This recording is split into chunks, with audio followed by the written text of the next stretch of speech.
Welcome to episode 15 of Basics and Beyond the podcast. Today, our guest is Meryl. She is the head coach, CEO, and all around Wonder Woman of Wicked Iron Strength. She's a trainer, she's a health coach, she is an amazing person. Today, we dive really deep into self-sabotage, and we turn self-sabotage on its head. You're going to want to hear this conversation. If you have ever self-sabotaged, which haven't we all, this episode might hopefully change your mind and your perception about self-sabotage and how you can use it to your advantage. Tell us about you. Yeah, Wicked Iron Strength is my coaching company. And I started it, 2018 2018 officially. So this is when I was an independent contractor for like 5 different people when I first started coaching. And when we moved overseas, I was like, I'm going to start my own thing. And so I started, then it was Wicked Iron Strength and Conditioning. And then I rebranded 3 years ago to Wicked Iron Strength. And it's just me. It's my hope in the future to expand and add more coaches. Mm-hmm. So yeah, I didn't want to have something that was my name in coaching. I didn't want it to be about me. Yeah. How did you come up with the name? Well, I'm from the Boston area, so that's where the Wicked is from. Yeah. And I don't know, it was like a brainstorming, and it just sounded all of the ideas that I had written down at the time. This was what just felt right. So, wow. And are you still overseas or are you back in the US? No, we live in Illinois. We live in it's actually closer to Missouri. Like I'm pretty close to St. Louis area. Mm-hmm. So we've been here for, well, now I guess 3.5 years, since early spring of 21. Gotcha. It was wild. Nice. My sister and I and a couple of her friends did a road trip to Atlanta from Minneapolis last year at this time. And of course, everybody nowadays, we just use Google, just put the address in and shoot. And we ended up and I'm not going to remember the name of this little teeny town. And it was literally just on the border of Illinois and Missouri and the southern part. And it was the craziest little town we were like, oh, this is interesting to visit. Probably don't want to live there. I wish I could remember it because it was so, how you just put stuff into Google and you just go, and sometimes you end up going through some really interesting places. That was the best. That was very fun. I imagine that is not the type of area you live in. Is it like East St. Louis? Now I'm curious where it was. You know what? I will look it up and I will message it to you because, my God, I can't remember. And literally it's this little town right on the river. Right on the river. We crossed over the river and I think we were in Missouri, and then we had to cross, but it was this whole thing. But there's really not many people in this town, but there's a huge history to this town. Like back in the railroad days and things like that. I'll let you know. Yeah, I'm curious. It was pretty interesting. You probably don't want to go visit, but it was really interesting on our drive to it. Yeah, I mean, that's what because we've moved around so much, it's just and we're both from New England, so we used to live in New Mexico, and we've driven back in those places, I think 6 times. And it's like, you see so much stuff that you never thought you would. Yeah. So get off the freeway, have a good time. Yeah. So you grew up in New England. Mm-hmm. Have you always been interested in training and health coaching and all of that? Has that always been your thing? Yes and no. I guess I went to school for sport management. So that's what my degree is in. I actually really wanted to do sport medicine. So it's so interesting because I went originally applied to school as a psych major. So it's like such a full circle Sure. moment for me now where I really was interested in psychology. And then I got very into, in high school, I took an athletic training class and I was like, Mm. oh, this is so cool. I love this working with athletes and just helping them move better. And then I went to school. Had already gotten into school. I switched to sport management because it was like the closest thing I could do. Mm. And was also taking like prereqs to go into sport medicine on the side. On And the then side. on the side, yeah, like my extracurriculars were anatomy and physiology because I was There you go. a person. There you go. So then I got a job working for the 76ers in the event. What? Yeah, so I worked for the 76ers for I did internships and then actually worked full time there for like 4 or 5 years. So that sidetracked me. I was in the event side, events and operations, and that was actually before I graduated college. And so, That's amazing. yeah, so then I got laid off during the NBA lockout. Oh no. Like it was horrible at the time, but it was a blessing in disguise because I went back to school. I finished my degree, which I only had like a couple classes left to do. And I got really into fitness at the time. Like I was going to CrossFit classes and getting really into strength and fell in love with that. And then I moved to the middle of nowhere, New Mexico, to be with my then boyfriend. Mm. And that's how I got into coaching because I was like, what the heck am I going to do out here? And I went to the gym, which I was really comfortable in. And I Mhm. was like, I could do this. So Wow. that's So did you coach. start then as a trainer?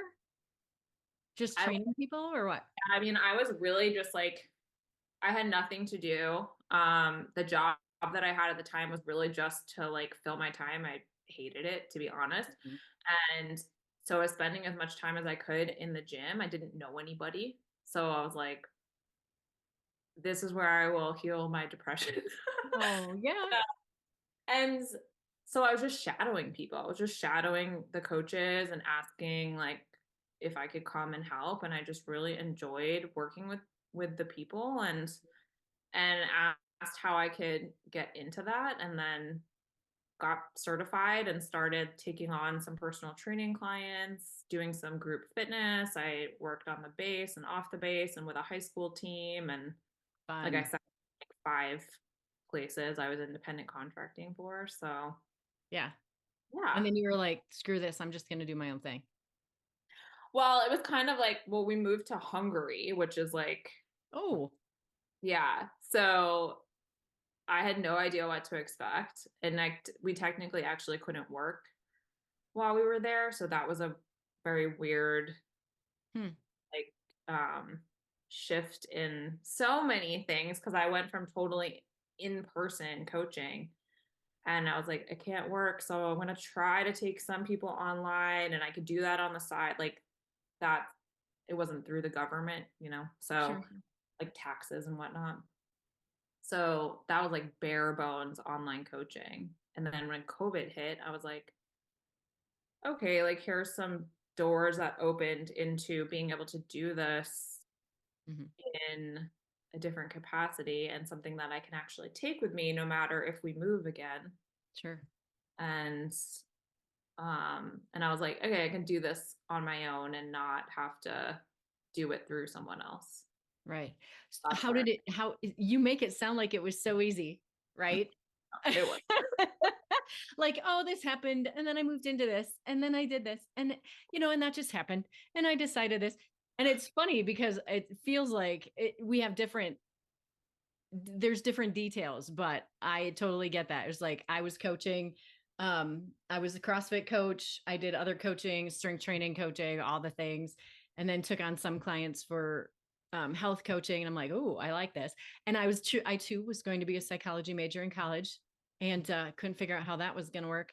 But all the things like that. And I too moved to a small town and went, what am I going to do? Except the small town I moved in didn't have a garage or gym. So Okay. I created one in my own garage, but still. So going through all of that mentally, like all the shifts that you had to go through to get where you're at today, there had to be times where you just wanted to go, fuck it. I can't, I'm done. I'm over it or whatever. So how did you get through? Because that is, so what we're talking about today, right, is self-sabotage, but there's so many different aspects of self-sabotage, right? And it's never just the one thing that you think it is. There's always so many layers below that that we have to get to. It would have been easy for you to just throw it away, which is a form of self-sabotage, is to just say, I can't do this, or I don't want to do this, or it's just too much. How did you move through those times? And I would assume there were different things that you did based on the situations. Mm. Yeah, and I think it's so funny that you said, "Oh, you just made it sound so easy," because that is like once you do it and you look back, it's like, "Oh, like here were the steps that I took and this is just what it was." But when you ask me that question, it's, I can visualize myself being in those situations and being like, "Oh my God, it was so freaking hard during it." There were so many times that I was like, "I can't do this," or did sabotage in certain ways. Like I could have been 5 steps ahead of where I'm at right now if I did XYZ, whatever. And that thought's not helpful either. But so I think some of the really, really hard and really helpful things that I kind of was forced into was when I moved overseas, I was taken out of my bubble of comfort, and that really forced me to grow. I was so uncomfortable, and I was taken so out of my element, and there were not the resources even. That was like 2018. So it was like 6 years ago, 6.5 years ago. And the amount of resources there are now online versus what there were then is just so wild. But I didn't know what to do. And so at that point, I kind of was forced to spend time with myself and my thoughts and my feelings Oh and no. Oh no. which is so uncomfortable and so necessary when it comes to growth. I was really lucky because in that circumstance, there were a lot of other American spouses who were in similar situations and were like, we don't feel like we have a purpose. We don't, we're in similar situations. Thankfully, one of them was a mental health professional and started a women's group where we just like met and chatted. That's And fantastic. it was so amazing because it really helped me in being able to process through those thoughts and feelings and identify where I was sabotaging because I didn't know what that was or what I was doing. And that was so key for me because it actually created awareness, because that's key when it comes to disrupting Mm-hmm. sabotaging patterns. Mm-hmm. And yeah, and it just kind of like spread from there. I started to realize how much more confident I was when I approached doing hard things or things that I couldn't do, or changing. Like a lot during that time, I just very much pursued self development. I had a lot more time on my hands, and I was like, okay, how can I get better? How can I experience the world differently? How can I use this opportunity, which I always had a mindset of wherever I was? How can I use this opportunity versus sitting there being miserable? Because that's not a way to live life. Mm-hmm. So I also was able to explore in my nutrition personally, how I coached other people on their nutrition, with how I focused on my fitness, where my schedule was very different. Mm-hmm. And so, So what were those differences for in terms of, so going across the pond, right? Going to a different country, having to change up your nutrition. What were the differences there? And then talk about, because it sounds like your schedule is much more fluid which I believe people think, oh my God, my life would be so much easier and I would be so much more healthy and I would eat better and I would train all the time and everything would be perfect if I just had this giant open schedule. So I know I make it sound so amazing. We both know it's not. And that's why I want you to talk about that, because I think that's one of the ways that women in particular sabotage ourselves is we say, well, if only it was like this. And then, I mean, there is some good things that came out of COVID. I mean, right. We learned a lot. But having all of the time to devote to that, I think is a myth for a lot of us, that we believe, oh, then everything in my life would be perfect. I would look so fantastic and I would do all the nutrition. So can you talk a little bit about that? Yeah. So where I was taken so much out of, I was in routine, day-to-day routine where I was at. And that's where, I mean, people love routine. Routine is great. And when your routine is taken away and you're put in an entirely different new setting, like you said, you have all the time in the world. You're like, okay, I could do this. The initial excitement. And then you're like, okay, this is actually a lot harder than I thought.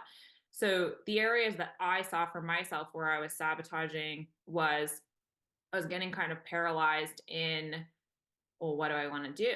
Well, I could do anything. I want to make sure I do it right. And then it would just be like, well, I'm just going to watch TV instead and figure it out later. Mm-hmm. Or with my nutrition, it was like, I literally have no idea what I'm looking at when I go to a grocery store. I cannot read the nutrition label. This is all different languages. So it was even mentally, it's so funny because I remember my first week there, it was like, well, I don't know what's in this, so I'm just gonna eat it anyway. And like it was like chocolate. Like, come on, Meryl. So like, let me just eat. Doesn't matter. I don't know what's in it. I'm just gonna eat things and have the experience where it was not intentional. It was very much sabotage in that place and point. I traveled a lot. Like once I got kind of established and I was like, I do have a lot of time. I really want to see the world. So I traveled a lot. And in the beginning, I got very stuck in this on track, off track mentality where when I was home, I'd be eating a specific way and kind of restrictive in at that time, working out. And when I was away, it was like, oh, okay, I'm away and I'm just going to eat whatever and it doesn't matter. And I would enjoy my time and then I'd feel kind of guilty when I got back. So I was sabotaging myself in that way as well. And from a business perspective, I think I don't have regrets here, I do want to say, because I think all of this time was purposeful for me. I also know that I could have done so much in growing my business during that time as well. Hindsight's 2020. Always. So I think I was sabotaging myself then as well because I was like, well, I can't do things the way that I did them before, so now I can't do anything. Gotcha.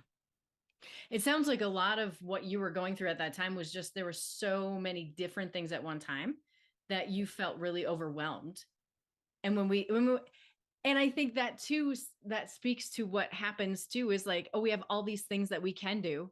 And then we go, and I'm going to watch Friends on TV, whatever it is, because we get super, super overwhelmed and we know we quote should be doing all of these things, and it's easy to go, well, I can do that in an hour. I can do that then. So do you feel like it was this giant sense of overwhelm, or do you feel like there were other things going on below the surface that caused you to kind of, and here's the thing, like, I want to say this right up front. I self-sabotage like nobody's business. Like I feel like a professional sometimes. Like don't try this at home, people. You're going to need a safety net. But for me, when I self-sabotage, like you said, half the time I don't know I'm doing it. It's just like, well, I just don't feel like doing whatever I'm supposed to be doing right now. But if I dig in a little bit, it's like self-sabotage isn't a bad thing. I don't think it's a bad thing.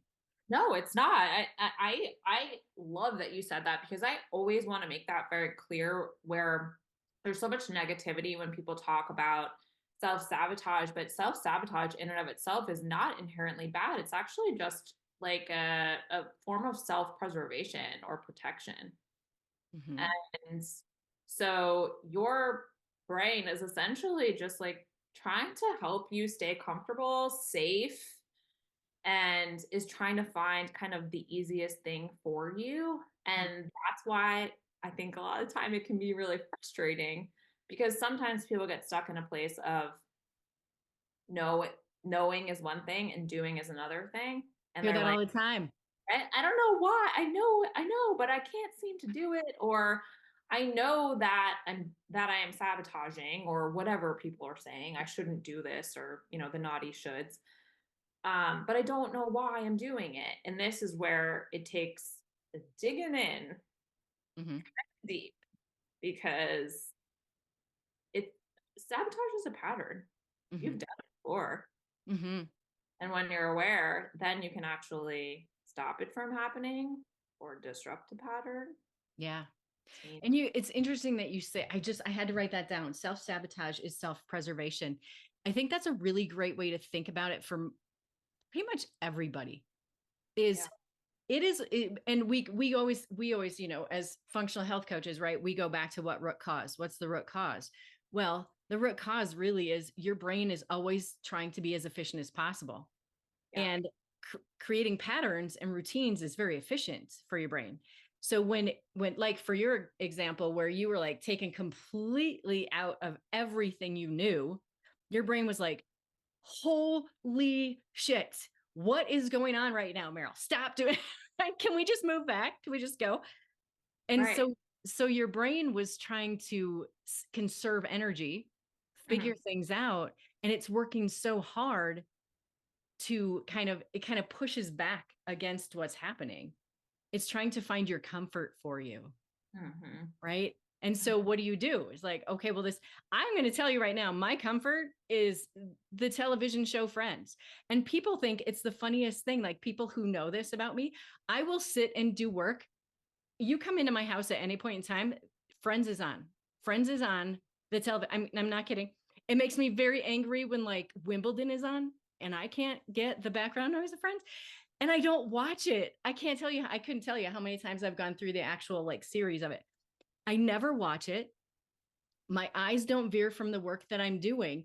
But like you, like we move every 2 to 3 years. And I've done this for 15 years, Mm-hmm. 16 years now. It's a lot. And previous to doing what we do now, I was in education. So full time, I was doing the same thing my husband was doing. And it was get up in the morning, go to CrossFit, have breakfast quick, walk the dog, go to work, take care of people all day long. Cause I was, a principal, come Mm-hmm. home, die, like eat and die. That was it. Um, but to do this business and move, so I don't have a core of people, which I'm sure you experienced in Bulgaria too, or when you were Hungary, right? You were in Hungary. Sorry. Yeah. Um, to find that group with that woman who helped you guys it gave you a sense of space. It gave you a place to be. It gave you some people to be with who understood what you were going through. So for me, I create that space by, listening to six people talk to each other all day long, whatever. However, that is a really great way to self-sabotage because you can get sucked into that because it feels comfortable. And then to have to bring yourself back into the discomfort of doing things is hard. How? I know you were like, well, I just created this awareness and I just sat down. No. You had to take some steps. There had to be some hard conversations with yourself and kind of like you had to create your own structure. How did you do that? Yeah. So I want to make it very clear that the way that I talk about this now is because I have all of these tools and because I have all of this awareness and I can name it. However, when I was personally going through all of this stuff, it felt like a shit storm. Like it felt so chaotic. And there were so many times that I felt like I was failing or I wasn't doing good enough or that I, could have done better or I wish I did things differently or, you know, and I want to drive that home to everybody, is that the process of moving through these things is so sloppy and so messy, and that's what I think stops people a lot of the time. So once you do it and you gain that confidence, and you know, and your brain knows, like, hey, not everything is a threat. Not everything is threatening my safety, my comfort. And hey, I feel actually like really empowered and more confident, and I can do this hard stuff. When you go through it, you're going to do more of it. And where I'm at now, because I've been able to practice this for years and years and years now, is now I look for opportunity for challenge. Now I'm very aware of, oh, I'm sabotaging, or that's potentially going to be something where I try to sabotage, and I can change it now. But this was something where I just lacked skills. I lacked certain skills, and it took um a lot of that was allowing myself to get uncomfortable, allowing myself to go into things with the option of failing and not doing well, not doing it perfectly, because I'm someone who historically will back away from something if I can't do it to the expectation that the unrealistic expectation that I've set for myself. Mhm. So that is, I hope I answered that question. You Um, did. You did. okay. You did. So it sounds like you figured out something wasn't working for you. Like this isn't working. Yes, And and you, yes, sorry. no, go ahead. That's pretty spot on. It's like, okay, I'm not feeling better. Like I'm not like I really at that point in the beginning was like lacking purpose. And to be honest, when I was before we moved, I was so busy and so um pushing myself into taking care of other people so much that I didn't know what self-care really was actually. And I was so removed from feeling my feelings or acknowledging like anything in myself. So that was just uncomfortable in and of itself. Um, so that, yeah, that's what it was. So isn't the universe a beautiful thing? Whatever you believe the universe to be, whatever that thing is for whomever you are, is fine. But it will, that entity will put you in a space where you will grow or you won't.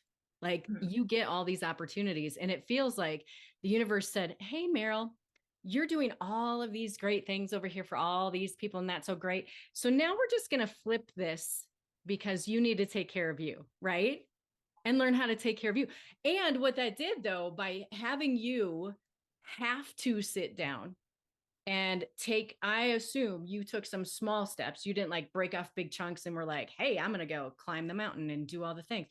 But by having you have to do that, it has expanded your business, Mhm. probably in a way that you didn't think it would. And it helps you to help people in a much bigger and deeper way.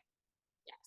Yeah. Which is something like I know at this point, looking at then, I lacked a lot of skills, but one of the values that I held so deeply was that I wanted to live a very fulfilling life. I wanted to like make an impact. And I one thing that I always like why I got into coaching was because I wanted to help people.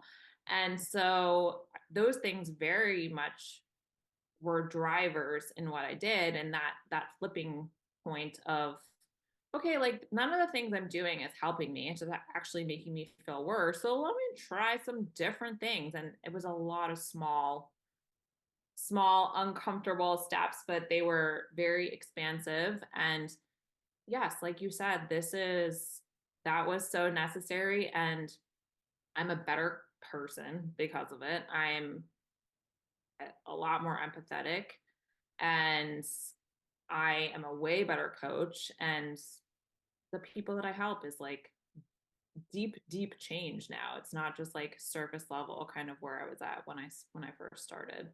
Yeah. And I would guess that if you were to go back and look at those small changes or small steps that you took, each small step created such a, even just an incremental increase in your self-confidence. Those, and they just start to add up and they start to snowball. And all of a sudden you wake up one day and you're like, wow, I'm a totally different person than I was before. Yeah. That's the thing is like you gotta do the scary, uncomfortable, uncertain things in order to gain the confidence. That's Mhm. what I hear from everybody. I just want to be more confident. Like, cool. Yeah. So What? how does that, so tell us about you as a coach using your experiences to help your clients. Is that really where the bang for your buck comes from with them? Because, and I wrote this down too, because I think people, I know that people have this belief that I'm going to sign on with this coach and everything is going to be fantastic from the jump, and they have all this knowledge, right? And you've heard this before, like, right? We have all this knowledge at our fingertips and we're going to help you be successful. But what a lot of people don't talk about is how sloppy and messy it is. And when it starts to get sloppy and messy, and I'm using your words because I wrote them down, when it starts to get sloppy and messy, people either have one of two ways to go. They're either going to back off and quit, or they're going to dig in and go, okay, I'm going to roll up my sleeves and I'm going to do this with you. And I feel like we as coaches, if we were going to draw a picture of ourselves, like that would be it, right? That would be, I'm going to, roll up my sleeves and I'm going to sloppy and messy with you, because it's supposed to be sloppy and messy. Don't you feel like that? Yeah, I mean, that's the expectation that I set from the beginning when I start working with people is like, I know you're super excited right now. You're probably a little bit nervous too, but like, I think managing expectations from the get go is important. And a lot of people I work with also get stuck in, well, if isn't going accordingly to these extremely unrealistic expectations that you set, then it's not going well. And that's just not the case. So it's, it's not going to be perfect. And that is not even what I expect from you. I expect sloppy. I expect failing. I actually kind of want you to fail. And I'm going to help you navigate through it because, all the things that you want, feeling the way you want, looking the way you want, is learning how to navigate situations like that. Yeah. And I think that's a really interesting way to say that to someone who comes to you. I want you to fail, because that's real life. Like, we fail every day, all the time. That's how it is. And it's part of that for you too is, I think that we need to really hit on this too, is you moved, you moved in 2018. Hmm. That was 6-ish years ago. And I have not once heard you say, I'm done struggling now. I don't ever self-sabotage. Everything is perfect. 6 years later, we are done. No. Well, like nobody ever gets quote unquote there. And I Mhm. think that's also an unrealistic expectation people have. It's there's always going to be challenge. And you just get better at navigating the challenge. You gain more skills, you gain more experience, you gain more confidence. And so those challenges are like they still are likely going to be scary, and there are going to be times that you sabotage.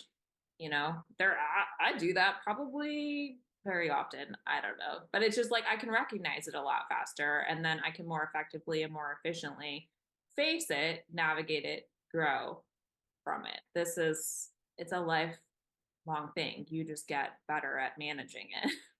There you go. So if you were going to say one, like if you were going to encapsulate your concept of self-sabotage or how you work with your clients in terms of that topic, something kind of a little soundbite to get us, wrap this up in a nice, tidy little bow, what would you want everybody listening to know? I know that's a big question, so take your time. Oh man, one soundbite. Um, Or not a soundbite. It's fine. The ease and the comfort that you are looking for is not always the best answer for you. Right, not easy, right? Yeah. Right. The there's there's an easy way and there's a hard way, seemingly. And you're gonna want to take that easy way. But the easy way leads to harder, and the hard way leads. It does. Isn't that interesting? So interesting. I was just saying that yesterday to Joe. I was saying I'd rather have my hard be self-inflicted. Yeah. Like I would rather choose to push myself really, really hard in the gym, knowing it's going to be an hour, right, of just really hard. And that hard puts off the not self-inflicted hard, the disease, the stuff I don't have control over, right? So yeah, absolutely. And it's a real I feel like this whole conversation really went to the fact too that you have to choose to get uncomfortable. And when you see that self-sabotage come up, don't go, oh my goodness, oh, I can't believe I did this again. No, that's when you get really happy. Like, look, self-sabotage, it's here. Welcome. Let's sit down and talk, right? More of that as opposed to feeling the guilt, the shame, all of those things that people say we're supposed to feel, is to just welcome it as that guide. Yeah, I think that's, you're not going to always go to like, yay. Like we all say like, failing is great. And it's like, you don't have to be like stoked that you failed. However, just know that, if you recognize the sabotage, like celebrate the fact that you recognized it. And then you can move forward in doing it differently. And that's what is really freaking cool. And then celebrate that too. Absolutely. And you know what? Having someone to help you and guide you and walk beside you on that journey is so important. And just to point out, hey, right here, this might be a good spot to start with self-sabotage. Let's look at that. So, speaking of that, why don't you let everybody know how they can find you on all the socials and everywhere else? Sure. I have an Instagram. My personal one is at Meryl CBC, and then at Wicked Iron Strength. I post a lot on both of them, valuable things. You're a power lifter. That's exciting. Yeah, so I lift lots of heavy shit and pretty much post often about doing the hard things and how to navigate that. I also have an email list that I send out weekly emails, usually a few times a week. And you can get on that through my website, wickedironstrength.com, or you can email me at meryl@wickedironstrength.com. Wonderful. I love that, and I love that you brought that up because that is what I see when I look at your social media. And I always try to kind of encapsulate in my brain, right? My brain likes to do those things, is your social media really is in that value statement of let's do the hard things. I'm going to show you, like, let's do it. And I'm going to walk the walk and I'm going to talk the talk. And I just love that. You are so, so very authentic. That is fantastic.